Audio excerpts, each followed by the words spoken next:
Tonight, we need to pause because what Vladimir Putin is calling peace is not peace at all. It is a warning, it is a threat, and it is a strategy designed to look like diplomacy while preparing the ground for more war. And once you see how it works, you can't unsee it. For months, the Kremlin has been telling the world that Russia is open to negotiations, that Moscow wants an end to the fighting, that diplomacy is on the table. But behind that language is something far more dangerous, a demand that Ukraine and the West accept Russia's conquest as legitimate or face further military expansion. This isn't compromise, it's coercion. And tonight, that reality became impossible to ignore. Speaking at Russia's annual defense ministry meeting, surrounded by senior generals and military leadership, Vladimir Putin delivered a carefully crafted message. On the surface, he spoke the language of diplomacy. He described negotiations as the preferred route. He talked about talks. He talked about dialogue.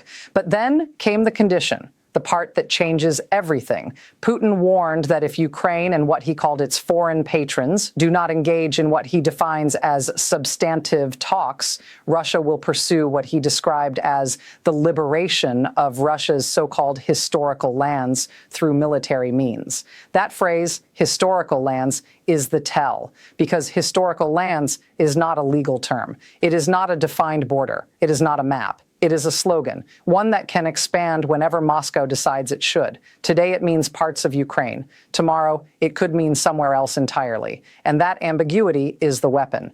Ukrainian President Volodymyr Zelensky immediately recognized the danger. He warned that once you accept the idea that borders can be rewritten based on someone's version of history, no country in Europe is truly safe. He called for real protection against what he described as a deeply dangerous pattern, one where negotiations are used not to stop aggression, but to normalize it.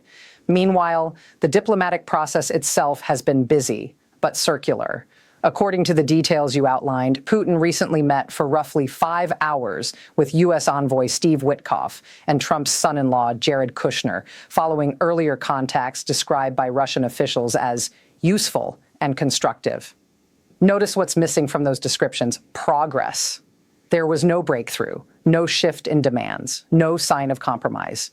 Instead, Putin made his position unmistakably clear. He signaled that he cannot accept several key elements of American proposals and repeated that Russia will only finish it when it achieves the goals set at the start of what the Kremlin still calls the special military operation.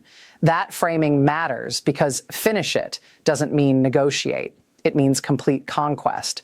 The demands themselves are maximal and sweeping: recognition of Crimea as Russian territory, recognition of Donetsk, Luhansk, Zaporizhzhia, and Kherson as Russian territory, even in areas Russia does not fully control, a permanent ban on Ukraine joining NATO, guarantees that no Western troops will ever be deployed, and explicit threats that any NATO personnel would be treated as legitimate military targets. Taken together, these demands describe a Ukraine that is carved up, militarily constrained, and permanently vulnerable, its future security traded away in exchange for a pause in fighting. That is not peace. That is enforced submission. You also described a reported late November draft plan that initially ran to 28 points and was later reduced to 19 after Ukrainian and European pushback. Even then, concerns remained that concessions on territory and vague security language could leave Ukraine exposed. By mid-December, Zelensky described the evolving proposal as not perfect, but workable, noting progress on security guarantees while territorial control remained unresolved. And then, almost immediately, Putin delivered his defense meeting message: accept my version of substantive talks, or I take more by force. European leaders did not miss the signal. EU Foreign Policy Chief Kaja Kallas said plainly that Russia does not want peace and that Ukraine must be made as strong as possible. Britain's MI6 chief warned that Putin is deliberately dragging out negotiations while remaining determined to subjugate Ukraine and harass NATO members. And the actions back that up. Even during the negotiation window, Russian strikes have continued, large drone attacks and strikes that killed civilians at a medical facility. That pattern is consistent and revealing. Talks are not used as a pause. They are used as pressure. So what is Putin's real play here? Based on the logic you laid out, it is strategic delay. show up to meetings, keep the channel open, offer just enough process for the other side to claim progress, refuse meaningful concessions, and bet that time, fatigue, political division, and pressure on Western leaders will eventually deliver what diplomacy cannot. That's why the phrase peace talks is so misleading.